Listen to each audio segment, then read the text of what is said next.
Welcome to Black Hat 2015. I got a couple of quick announcements here. There's going to be a reception tonight in the business hall at 5:30 p.m. That's located in Shoreline A. There's maps running around if you need to find out where that's at. The Pony Awards also will take place tonight in Mandalay BCD room at 6 p.m. If you haven't already turned your phone off, please do that now. Nobody else wants to hear your ringtone, no matter how cool you think it is. And you're in Jasmine Ballroom, so if that's not where you're intended to be, that's where you are. This is the session Server-Side Template Injection, RCE for the Modern Web App with James Kettle. James? Right. Thanks. Thank you. Welcome. Can you hear me? Is the mic working? I can't tell from here. Okay, great. Sorry. Welcome. Good morning. This is server-side template injection, and you may be familiar with being so focused on exploiting a particular vulnerability that you missed something that was staring you in the face, or with feeling tired of seeing report after report after report with nothing better than cross-site scripting in it, or with simply really wanting to get a shell on a box. In this session, I'll introduce to you a vulnerability that can easily be mistaken for cross-site scripting, but isn't, and share with you a 6-step process for hijacking template engines and getting shells on boxes. My first encounter with template injection was around 18 months ago on a client engagement, and it was quite a stressful environment. We were all crammed into this tiny room, and there was a whiteboard up with a tally of the number of shells that each person had got within the last few weeks. I'm sure you can imagine how that felt. And the application that I was testing had some quite strange behavior. It let you customize emails that would be mass sent out to users, and these emails contained some dynamic content. So where the template that I could edit said, "Dear user.firstname," the email that the user saw would contain their actual name. And I thought, well, that's interesting. I wonder how I can abuse this. I know what to do. I'll change it from user.firstname to user.password, and it will tell me everybody's passwords. Brilliant. So I tried that, and it failed completely. But what it did do was tell me that this input was being processed by the server as a free marker template. So I looked up the free marker template documentation, and in the frequently asked questions section, it said something like, is it safe to allow users to submit templates if they're untrusted? And the answer it gave was no. And it went on to list all the terrible things that someone can do to your server with a malicious template. And this led me on a trail of breadcrumbs through the documentation to an exploit that got me a full shell on the server and access to a healthy amount of sensitive financial information, which was great. It was really just a one-off event though. It was quite lucky that the server made it really obvious that this input was being processed as a template. And it was also lucky that the free market documentation was so forthcoming to hackers about how dangerous it was. 9 months ago though, at Portswigger, we received a report that Burp Suite was failing to find a blatant cross-site scripting vulnerability, which isn't something which happens every day. So I investigated manually and found once again the server was behaving in quite an odd way. That's why we'd missed the cross-site scripting. And thanks to my prior encounter with template injection, I saw the issue for what it really was, which was template injection. So the client thought they had maybe a medium severity cross-site scripting issue on their site, but they had something that was potentially a lot more serious. This left me with a couple of questions. Exactly how common is template injection? How many times has someone found cross-site scripting and not realized that it's actually a symptom of a much more serious issue? And secondly, how serious is template injection? Is it only free marker that can be used to get shell on a server quite easily, or are other template engines also quite exploitable? So I decided to investigate and got some quite interesting results that I'll share with you now. First, I'll just introduce template injection, talk about what it is, how it happens, and then I'll walk through this process for identifying and building a working exploit for whatever template engine you found in whatever environment it is. And then I'll show this process being applied to 5 of the most popular template engines to see how they hold up. And these engines have been selected because they show the different things that happen when you apply the exploit development process to them. Then I'll demonstrate remote code execution 0 days in a couple of real web applications that you may have heard of, but hopefully don't have installed on your networks. And then take 5 minutes of questions and wrap up. What is template injection? It's simply when user input is unsafely embedded into a template, like this example here. If you look at the first argument to the render function, you've got user input being concatenated into this template. And that means that if the user input contains a template expression, that will be evaluated by the server. That's the core of this vulnerability. Just to be absolutely clear, this second example here is not vulnerable to template injection. You still have user input in the first name variable being passed into a template, but it isn't being put into the template itself, it's just being passed in as an argument. If a user were to embed a template expression inside that variable, it would just be ignored. And as with all vulnerabilities, this can happen by accident.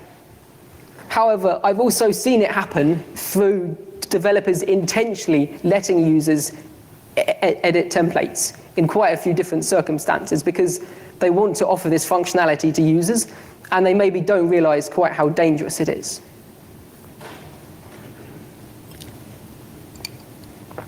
On a high level, to prove that this issue is serious, first you need to find that there's some kind of template injection happening.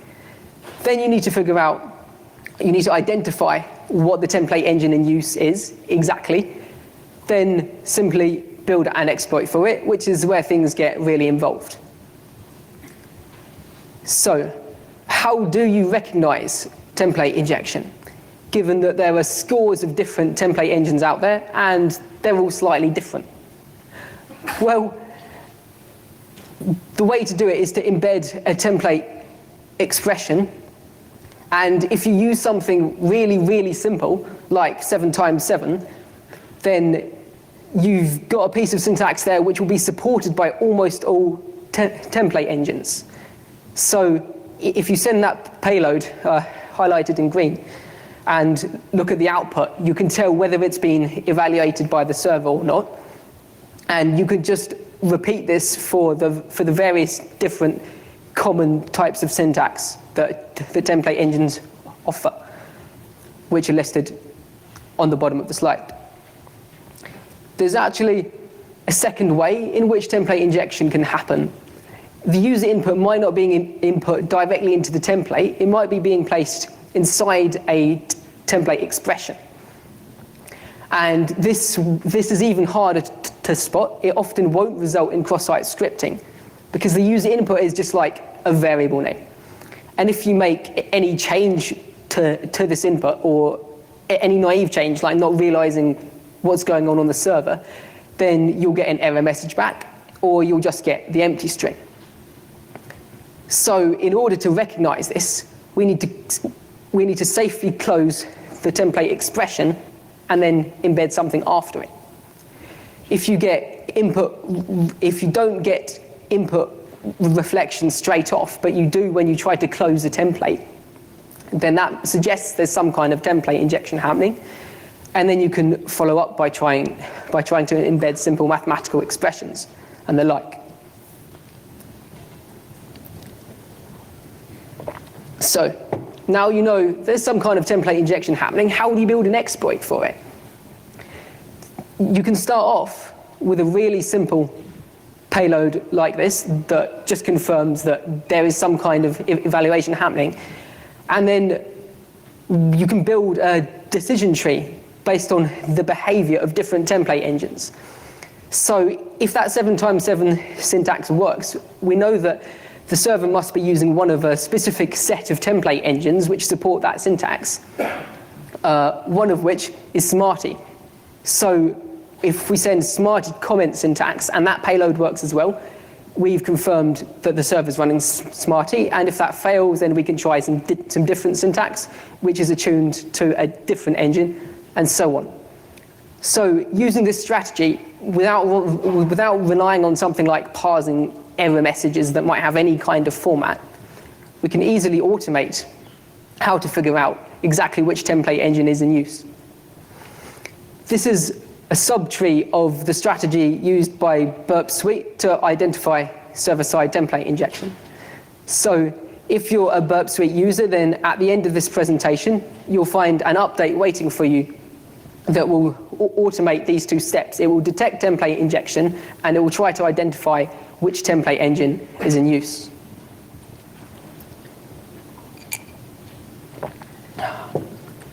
Once you know which the template engine is, things get a bit more interesting. So what you found so far is not necessarily a security issue, or not necessarily more serious than cross-site scripting. What you need to prove is that you can do something uniquely evil on the server with the template. And the first key step to that is simply to read the documentation.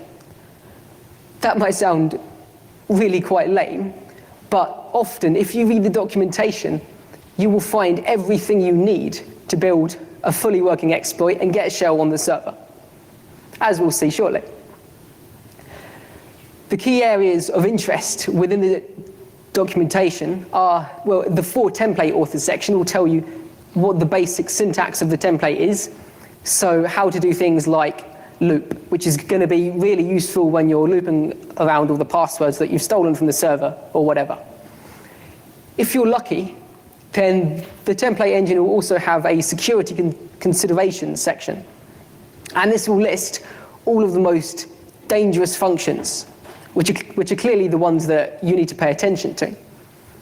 If there isn't such a list, well, there's pretty much guaranteed to be a list of built-in functions, built-in variables, and extensions and plugins that might be enabled by default. So those make up the core attack surface. The next step is to find out exactly what you have access to within the template execution environment. Most template engines have some kind of self object, and this will contain everything that's in scope. So if you can find out what the name of this is and find a way to loop around the attributes and methods of this object, then you can iteratively identify everything you've got access to. Some template engines don't have a self object, or they don't have a documented self object, but they may still have one for internal use. For this use case, I've built a word list by crawling GitHub of the most popular variable names. So you can run a word list of variable names to brute force potential variables.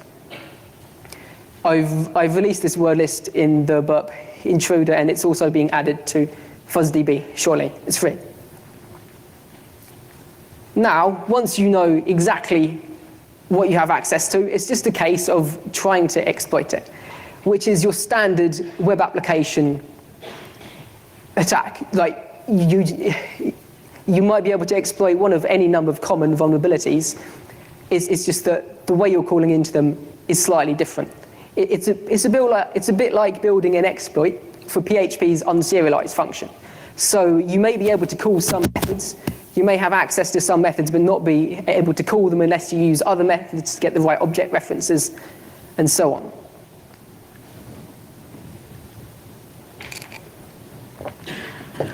This presentation is focused on getting code execution. However, I should mention that template engines are brilliant vectors for information disclosure. because they're being executed right in the heart of the application, they often have access to things like environment variables, which may contain really sensitive stuff like Amazon secret keys, for example. And to get access to those, you don't have to do anything fancy. Just use a loop and print out the value of all the variables. It's really, really easy. Okay, so that's the theory of this exploit process. Now let's see how template engines actually hold up in real life. Firstly, FreeMarker. So this is the one that I already mentioned, and the documentation says it lists the most dangerous functions. And one of these functions is the new function. And the documentation for it contains some not that useful stuff, but the key point is that this new function can be used to create arbitrary objects, provided that they implement the template model interface. So let's have a look at template model and see what classes implement it. Now, that's only maybe a third of the classes. There are quite a few, and you might find that one of these classes jumps out at you slightly. It sounds quite promising. Any ideas? Yes, exactly, execute. I wonder what execute does. Well, it executes the shell command on the server, and it gives us the output. Perfect, exactly what we need. So here, the shell command is highlighted in blue, and it's really, really simple to just execute a shell command with FreeMarker on the server and get the output. Now, the brilliant thing about that is it's clearly intended functionality. It is never going to get patched. It's just sitting there as a kind of a trap for developers who don't read the documentation and find out how dangerous FreeMarker is.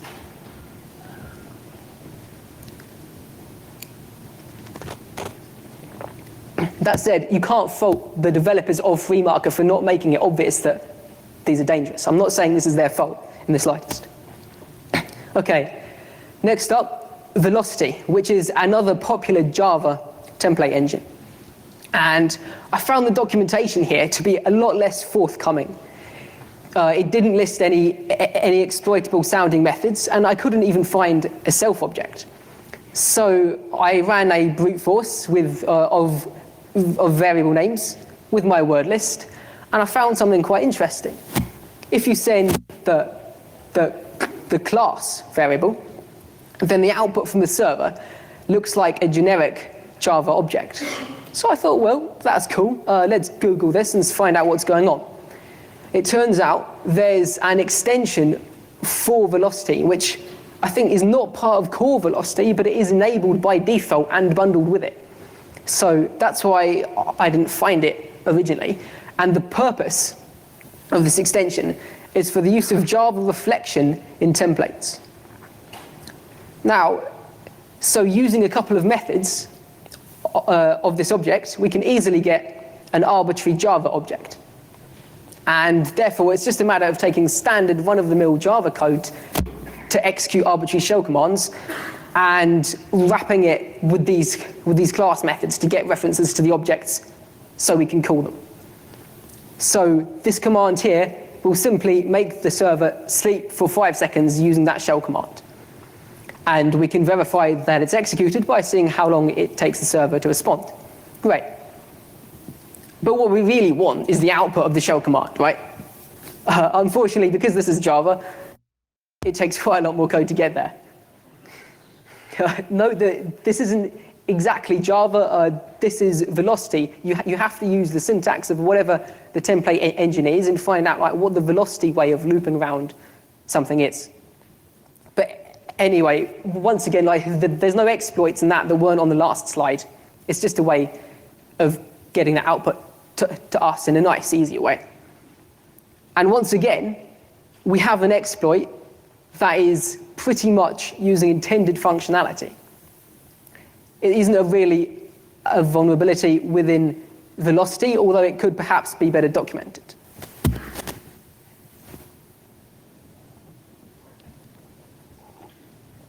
This one's a bit different.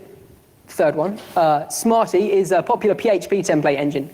And by default, it's so trivial to execute arbitrary code with it that I'm not going to talk about it. But it offers a secure mode. And the purpose of this mode is to let untrusted users edit templates. It's for intentionally making your application vulnerable to template injection, and then it uses this kind of sandboxy thing to try and stop the templates from doing anything bad to the server. This is implemented using a whitelist of PHP functions. So I can't, for example, just call PHP's exec or system function to execute an arbitrary shell command.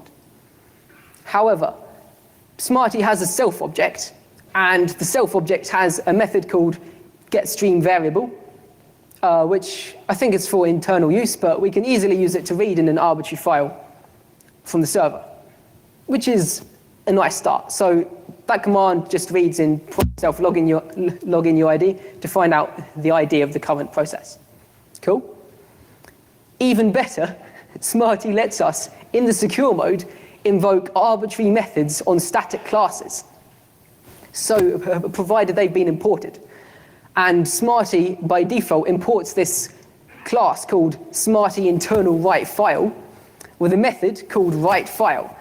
And what this method does is it writes arbitrary contents to arbitrary locations. It can also be used to overwrite files. The only catch here is that the third argument to this method has to be of type Smarty. Fortunately, we can get a handle on an object of type Smarty using the clearconfig method of the self object. So, by chaining these two together, we can do this. The script name variable is available by default and contains the location on the file system of the current PHP file. So what this does is it overwrites the current PHP file with our backdoor, easily letting us execute arbitrary shell commands on the server. So this one is pretty clearly a vulnerability with Smarty. And I have reported it, and it has been fixed. But you might be thinking, well, that actually wasn't very difficult to do. And I would agree. I get the impression that with a lot of these kind of sandbox modes, these secure modes, they haven't been audited by anybody ever. So this isn't something like Chrome Sandbox, right? So if you are going to use the secure mode of a template language, I would say it is worth doing. It is going to make a hacker's life harder, but don't rely on it. Twig is another popular PHP template engine, and it's used by the Symfony framework, I think. And it's actually, by default, more secure than Smarty's secure mode. So in addition to there being a whitelist of PHP functions, we can't invoke any static methods. And we also can't get object references out of functions because they just get battered into a string. However, as ever, there is a self object. I think this one isn't actually documented anywhere, but you can find it with a variable named brute forcing. And this doesn't have any directly exploitable methods, but it does have an attribute called env, which is an instance of Twig environment. And Twig environment has some quite cool methods, such as one of them, which contains a call to PHP's call user func, which is a built-in PHP function where if you control the arguments to it, you can invoke arbitrary functions with arbitrary arguments. And here, the name variable, which is the argument to the function, is being passed in as a parameter to that function. So we have control over that. The callback variable comes from the filter callbacks attribute of this object, which we can set using the register undefined callback method. So once again, by combining two methods, chaining them onto each other, we can call one method to set that attribute, and then call the next method, and then call the other method to invoke the call user func with exec and ID, and execute arbitrary shell commands on the server. And once again, this is not really intended functionality, or it doesn't look like it, right? But I wouldn't say this is a vulnerability in Twig, because Twig actually has a sandbox mode for the sole purpose of letting users submit untrusted templates. And this is where things get really quite tricky. So in addition to all the previous restrictions, we also can't retrieve attributes. So I can no longer get hold of self.env, and there's a whitelist of method calls. So even if a developer passes in an object with a vulnerable method, we can't invoke that method on that object unless it's been whitelisted. That might sound like you can't get anywhere, right? That's what I thought at first. However, when I read the code that implements the whitelist, I found a bit of a flaw right at the start of it. So actually, we can call arbitrary methods on any object that implements one of these two interfaces, right? And guess what implements one of these two interfaces? The self object. So we can call arbitrary methods on the self object, which is quite nice. And now, as I said, the self object doesn't have any directly exploitable methods, but it does have this one method for internal use only, which contains a line which contains this call whatever the block variable method is on whatever the template object is. So if we control these variables, which we do because they all come from the argument, we can use this method as a proxy or a gadget of sorts to invoke arbitrary methods on any object that we can get a reference to. So here, the user has passed in, the developer has passed in an object called dev_object with a method called vulnerable method, and we can't call it directly, but using this method as a proxy, we can invoke that argument. We can invoke that method, which could be quite nice. Now, you might have noticed that I haven't got a shell here, actually. That's because by default, Twig doesn't offer any references to exploitable objects. However, developers can pass in objects and will pass in objects to templates, and they may have methods which are vulnerable to all your standard attacks. Something worth noting here is that different instances of template injection within a single application may have different objects passed in, so it's worth auditing all of them until you get code execution. Okay, finally, this one's a bit different. This is CodePen, a publicly accessible website, which by design lets users submit templates in a variety of different languages. Now, I've chosen the Jade language, because why not? And you can see the input up the top and then the output from the server in white down the bottom. And you can easily see you've got cross-site scripting, but they've actually mitigated that using a sandbox domain, so you can't do anything bad with that. You can also confirm you can execute commands you can execute mathematical expressions on the server pretty easily. So now it's just a matter of following the exploit process, but in this case, it's a completely black box thing. So Jade's a Node.js template engine, and I don't know Node.js. It's just, this is how you do it with having no idea what's going on. So first off, you find the self object. In this case, it's called root.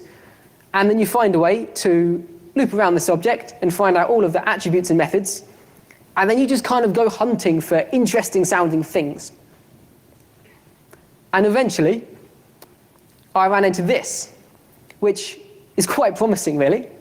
So CodePen has recognized that I'm trying to do something that might do bad things to their server. Cool. Okay. But they've blocked it.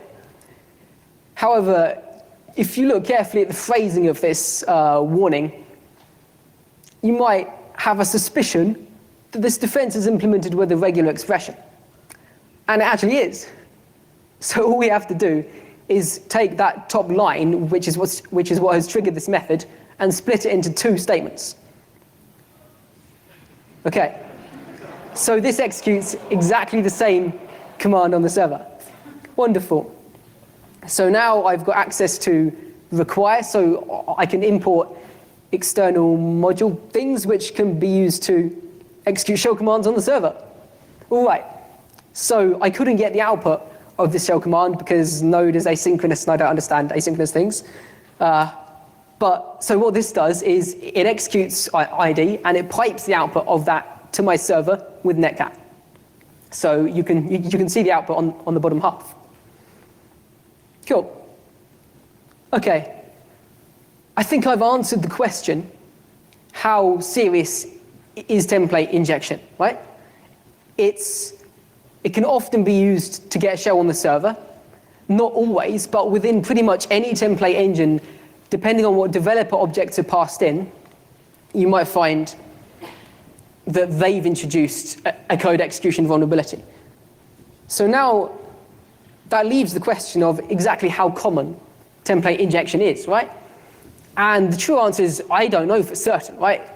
But what I do know is I've run into quite a few, and it's quite easy to miss, and I've had no trouble finding a couple of applications to demonstrate 0 days in for you.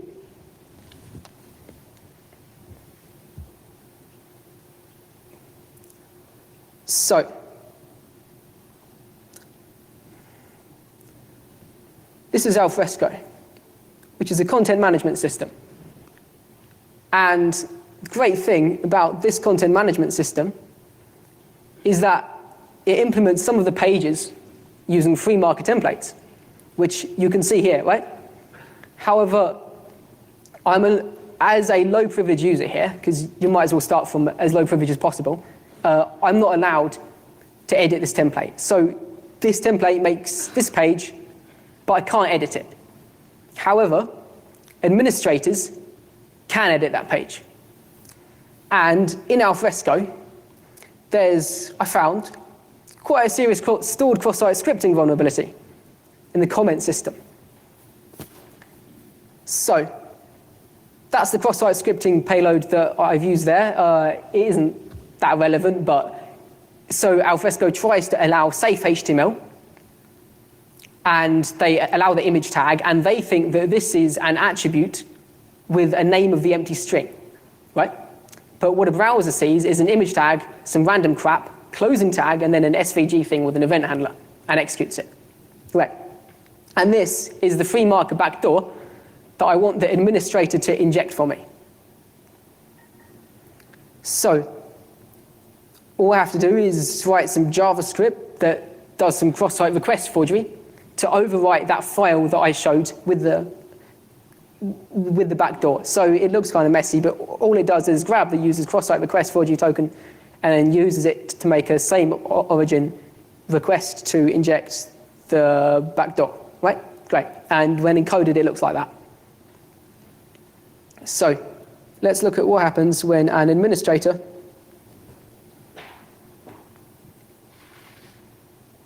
views a page with a comment on it with this payload in. So this just does alert 1, and this has the full payload. Now, we shouldn't see anything out of the ordinary, right?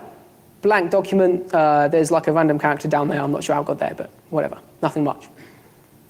But now, if, as the low privilege user, I look at what the contents of this file are, I see, oh look, my backdoor's there.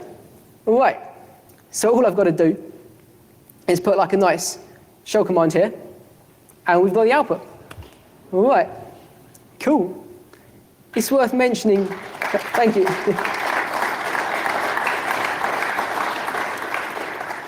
I spotted something interesting in the Alfresco documentation when I was trying to get the server working, actually.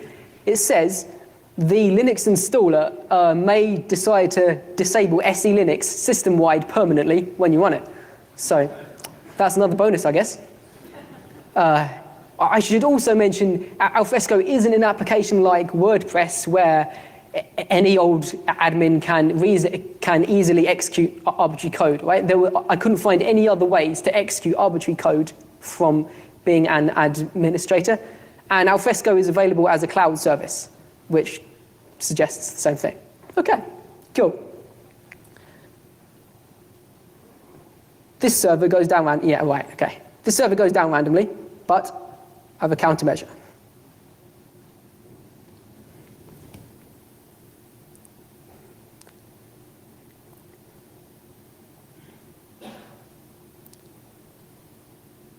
All right, this is XWiki. You might have heard of this one. It's one of the most popular it's one of the most popular wiki applications after MediaWiki, I think, and it's quite feature heavy. The great thing about XWiki is anyone who encounters, like by default, anyone can just run up and register their own account on it. All you need is access to it, and you can register an account. Obviously, it won't have very many privileges, so I'm doing everything here with a self-registered account. And if we edit any old page, we quickly see that it might support velocity. And we've got a payload for velocity. So let's see what happens. Hopefully it won't go down. Okay, so it's failed. And that's because the class variable has been quite wisely removed by the XWiki developers. So there's no Java reflection available, unfortunately.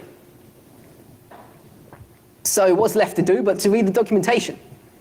Well, the key things about velocity are it doesn't require special privileges. Anyone can run it, but it's run inside a sandbox with only access to safe objects. Right, cool, sounds promising. And also, there are some other scripting languages, but you need programming rights to execute them, but they're not sandboxed. So let me show you what I mean. So this is a nice Python backdoor. And I can try to inject this, but because I don't have privileges, it fails, right? Because I don't have programming rights. So let's have a look at these safe APIs that we've got access to. All right, the first thing you'll notice is that they're really enormous. There's tons and tons of stuff. And the first cool thing that I found is there's this document class which refers to the current document. So using a method of this document, you can make a wiki page, make an edit to itself, and then save it. And there's something quite interesting here. You might notice it yourself. There's a method called save, and there's another method called save as author, bearing in mind that the author of a wiki page is the last person who edited it, in other words, me. So the presence of the save as author method makes me wonder who the save method might save as. Perhaps it's the user who's currently viewing the document. In fact, perhaps it gets the privileges of the user who's currently viewing the document. So what I've done here is taken my nice Python backdoor and I've wrapped it in some velocity which says, does the user viewing this page have programming rights? If they do, okay, cool. Now get them to inject this backdoor and save it. So let's just drop this into place and see what happens. Okay, so nothing's happening there because I'm viewing it. I don't have programming rights. But if an admin happens to view this page, which because I've edited the home page is going to happen pretty promptly, I think, they don't see anything out of the ordinary either. But now my backdoor has been injected by them, unknowingly. So if I happen to put a shell command here, then, and wait for a bit, then, drum roll, yeah, all right, we've got a shell on the server.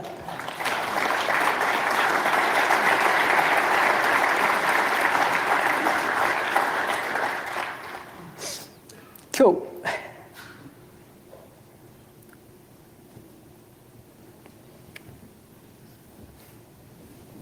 Okay, so far I've been kind of a little bit focused on the offense side, slightly.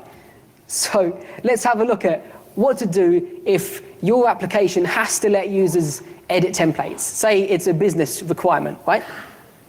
The core defense is simplicity. It's using a really simple template engine, something like Mustache or Python's built-in template.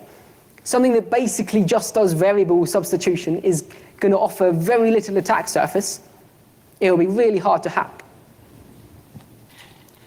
Okay, if you have to offer something a bit more advanced than that, well, you're gonna have a fun time.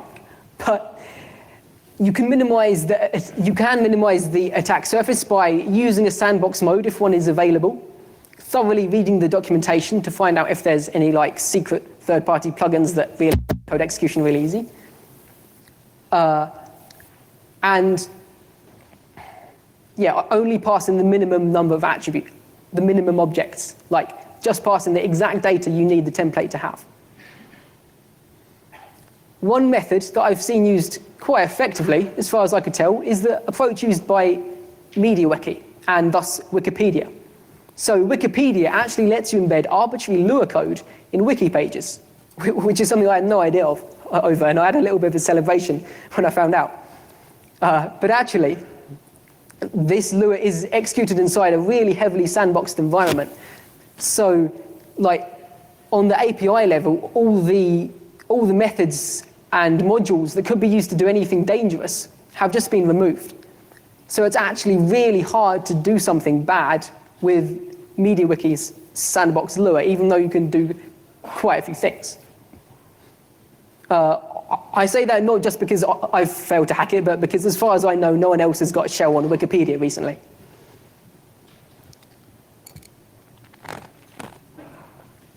If you're CodePen, then you need to allow quite a few different template engines, and it might not really be feasible to manually sandbox each individual one. So what you can fall back to then, which is what they've done, is sandboxing the operating system environment, using something like Docker and then heavily locking it down. So using things like kernel capabilities to prevent the template from doing things like opening any file handles or accessing the network, and turning off set UID and making the file system read only, and so on. So by combining loads of measures like that, you can make a sandbox that's maybe not impossible to break out of, but it's certainly a huge amount of work. Please don't think that I'm saying you should just put something in Docker and then forget about it without doing any configuration, because that won't get you very far. Okay, now I've got 5 minutes for questions, I believe. Could you go back to your slides to the 7 or 8 common variables in So that's part of a word list of 2,000 variable names, which is available in Burp Suite in both versions, and I've submitted it to FuzzDB, but they haven't released it yet. So that word list is very much is very much available. Yeah. Does that answer your question? Cool. Okay. I'm going to wrap up in several minutes after these questions. Okay. Cool. Yeah. So you said the check is available in Burp Suite. Is it Yeah. available in the other big players, or will it be? I expect it will be fairly soon. I've showed how to automate it. It isn't that difficult. Okay. Any other questions? All right. Great. So the key things to remember are template engines are server-side sandboxes. If you view them as that, you realize how challenging it is to make a template engine that actually holds up. Template injection is there if you look for it, and read, explore, attack. Finally, I'll be at the back for more questions, or you can send me an email. Don't forget to follow me on Twitter. Thank you for listening.